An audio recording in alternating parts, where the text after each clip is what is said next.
ఈ పెద్ద మంత్రి చంద్రబాబు నాయుడు ఏమన్నాడు? ఎన్నికలప్పుడు ఏమన్నాడు? తాను తన ఎమ్మెల్యేలు డోర్ టు డోర్ క్యాంపెయిన్ చేసేటప్పుడు ఏమన్నాడు? ఇంట్లోకి పోతే రైతన్న కండువా వేసుకొని ఇంట్లో నుంచి బయటకు వస్తూ ఉంటే ఏమన్నాడు? చంద్రన్న వస్తాడు 20,000 ఇస్తాడు. జగన్ అయితే 13,500 కదా, 20,000 ఇస్తాడు. అదే చిన్న చిన్న పిల్లలు కనబడితే ఏమనేవాడు? అదే ఇంట్లో చిన్న చిన్న పిల్లలు కనబడితే ఏమనేవాడు? నీకు 15,000. చిట్టి తల్లి ఇట్రామ్మా, ఇట్రా తల్లి, ఇటు ఇటు ఇటు ఇటు ఇటు ఇటు దగ్గరకు వచ్చి దగ్గరకు వచ్చి దగ్గరకు వచ్చాయి దగ్గరకు వచ్చి దగ్గరకు వచ్చి దగ్గరకు వచ్చాయి ఇటు ఇటు ఇటు ఇటు ఇటు నీకు 15,000. ఇదిగో నీ తమ్ముడికి నీకు 15,000. అదిగో నీ తమ్ముడికి ఇంకొక తమ్ముడి దగ్గరకు వచ్చినా నీకు కూడా 15,000. నీకు ఇంకో పాప నీకు కూడా 15,000. సంతోషమా అని చంద్రబాబు అనేవాడు. అదే జగన్ అయితే అమ్మఒడి కింద కేవలం అమ్మ ఖాతాలో 15,000 మాత్రమే వేస్తాడు. అదే చంద్రబాబు అయితే సూపర్ 6లో చెప్పాడు నీకు 15,000, నీకు 15,000, నీకు 15,000, నీకు 15,000 అని చెప్పాడు. అని పిల్లలను మోసం చేశాడు, అక్క చెల్లెమ్మలను మోసం చేశాడు. ఆ ఇంట్లో నుంచి వాళ్ళ అమ్మ బయటకు వస్తే వాళ్ళ అమ్మ, వాళ్ళ చిన్నమ్మ, ఇటువంటి వాళ్ళు ఎవరైనా బయటకు వస్తే, నీ పేరేం పేరు తల్లి? నందిని లాంటి తల్లి బయటకు వస్తే ఇంట్లో నుంచి ఆ తల్లిని చూపించి ప్రతి మహిళకు 18 సంవత్సరాలు నిండిన ప్రతి మహిళకు మా చంద్రన్న సూపర్ 6లో చెప్పాడు ప్రతి మహిళకు నెలకు 1,500 రూపాయలు చెప్పున సంవత్సరానికి 18,000. నీకు 18,000 చెల్లెమ్మ, నీకు 18,000, నీకు 18,000 అని ఆ ఇంట్లో నుంచి వచ్చిన ప్రతి ఒక్కరూ ఆ అమ్మకు, ఆ చిన్నమ్మకు, ఆ పెద్దమ్మకు అందరికీ నీకు 18,000, నీకు 18,000, నీకు 18,000 చెప్పేవాడు. అందరితో ఆగిపోయాడా? ఆ ఇంట్లో నుంచి 50 ఏళ్ళ పై చిలుకు గల్ల మహిళ ఎవరైనా బయటకు వస్తే, మా అమ్మ వయసులో ఉన్న ఎవరైనా బయటకు వస్తే, మా అమ్మలంటే అమ్మ బయటకు వస్తే వీళ్ళకేమనేవాడు? జగన్ అయితే నీకు 18,000 ఇస్తాడు, మా చంద్రన్ అయితే నీకు 48,000 ఇస్తాడు అని చెప్పి అమ్మను మోసం చేశాడు. ఇంట్లో నుంచి ఒక 20 ఏళ్ళ పిల్లోడు బయటకు వస్తే ఏమనేవాడు? నీ పేరేం పేరమ్మా? ప్రకాష్. ఇట్లా ఇంట్లో నుంచి బయటకు వస్తే ఏమనేవాడు? ప్రకాష్ నీకు నెలకు 3,000, నీకు సంవత్సరానికి 36,000 నిరుద్యోగ వృత్తి నీకు ఇస్తాను. నేను అడుగుతా ఉన్నానయ్యా, ఎన్నికలు అయిపోయి 4 నెలలు అయిపోయింది. ప్రజలందరూ ఎదురు చూస్తూ ఉన్నారు. పిల్లలు బడులకు కూడా పోవడం మొదలుపెట్టాడు. బడులకు పోతా ఉన్నారు పిల్లలు. బడి పోయింది, ఇంతకుముందు వచ్చే అమ్మఒడి పోయింది. వ్యవసాయం చేస్తూ ఉన్న రైతులు ఉన్నారు, ఇంతకుముందు వచ్చే రైతు భరోసా సొమ్ము పోయింది. ఇంతకుముందు చేయూత వచ్చేది, చేయూత పోయింది.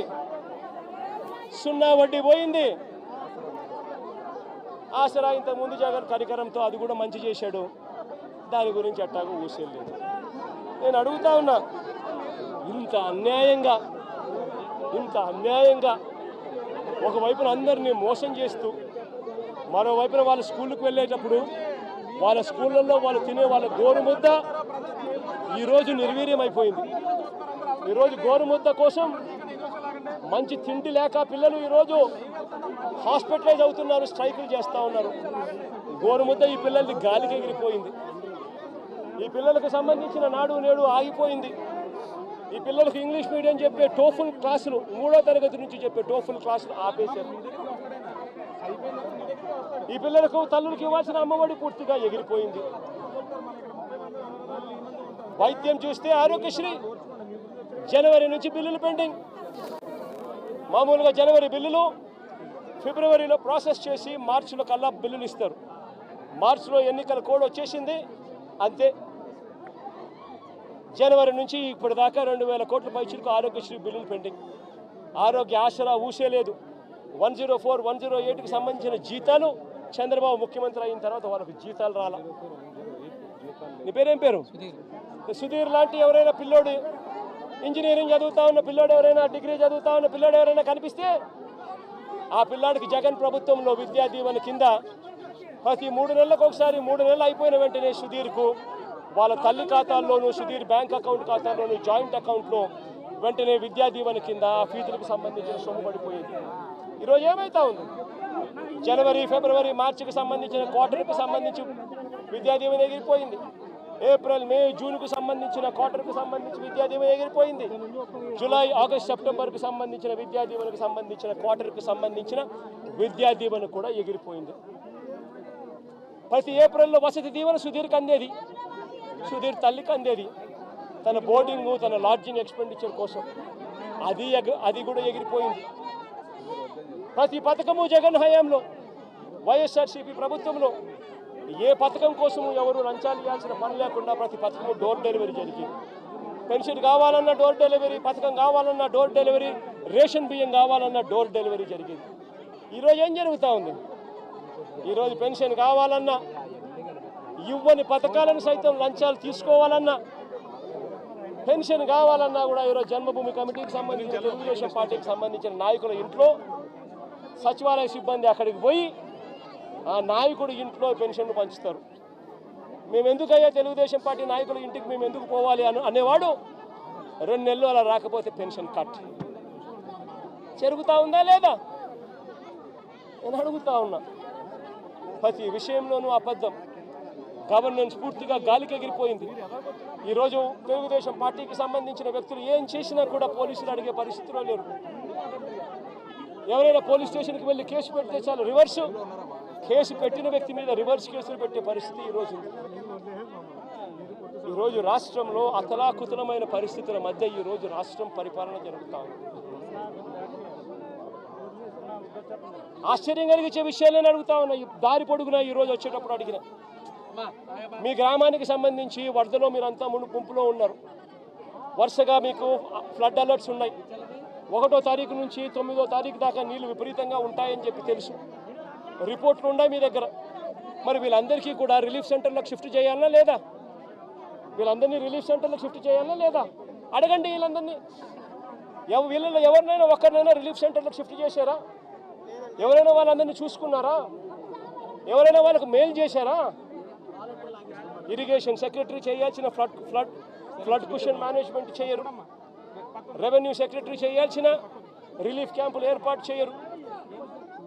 హోమ్ సెక్రటరీ చేయాల్సిన లోతట్టు ప్రాంతంలో ఉన్న షిఫ్టింగ్ చేయాల్సిన మనుషులు షిఫ్ట్ చేయరు. మరి ఏ రకంగా ఈ పరిపాలన సాగుతూ ఉంది అన్నది ఆలోచన చేయమని చెప్పి ప్రతి ఒక్కరిని కూడా విజ్ఞప్తి చేస్తూ ఉన్నా. ఇలాంటి దారుణమైన పాలన ఖచ్చితంగా పోవాలి. ప్రజలందరికీ కూడా ఈ 4 నెలల్లోనే అర్థమవుతూ ఉంది. చంద్రబాబు నాయుడు గారు లాంటి అన్యాయస్తుడు తాను చేసిన మోసాలు, తాను చెప్పిన అబద్ధాలు మోసాల కింద మారుతూ ఉన్నాయి. మోసాల నుంచి ప్రజల్లో కోపం పుడుతూ ఉంది. ఆ ప్రజల కోపం పెంచుకొని ప్రజలు రోడ్ల మీదకి వచ్చి చంద్రబాబు ప్రభుత్వానికి వ్యతిరేకంగా తిరగబడే రోజు కూడా దగ్గరలో ఉంది. అది జరగకూడదు అని చంద్రబాబు నాయుడు రెడ్ బుక్ పాలన సాగిస్తూ ఉన్నా కూడా అవి ఎక్కువ రోజులు ప్రజలను అలా నిర్బంధించలేరు. ప్రజలు ఖచ్చితంగా తిరగబడతారు అని కూడా ఈ సందర్భంగా